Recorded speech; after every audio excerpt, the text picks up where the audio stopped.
এই রান্নাটা হয়ে গেলেই সবাইকে ডেকে খেতে বসিয়ে দেবা বৌমা। আচ্ছা মা, ঠিক আছে। মা, ও মা, এই বাঞ্চতটা এখানে কেন এসছে? তুই কার কথা বলছিস?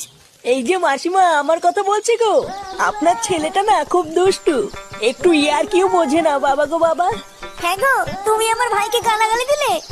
বাড়াটা গালাগালি দেবো না তো কি দেবো? ও বলছো তার বাল, বাড়া আমাকে ঘরে একা পেয়ে আমার প্যান্টের ভিতরে হাত ঢুকে দিয়েছে।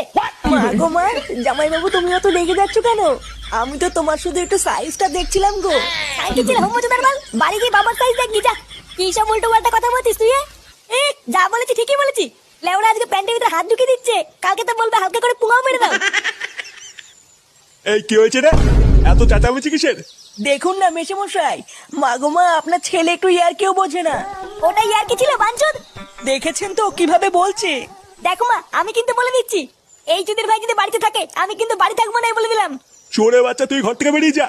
আমরা কোনো কাজকর্মের বেলায় নেই, কোনো রোজগার পাতি নেই, আবার বড় বড় কথা।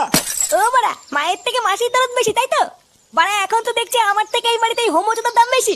লেওরা যেদিন এই হোমোচোদাটা তোমার ধুতির ভিতরে হাত ঢুকিয়ে নেয়ানারি করবে সেদিন বুঝবা।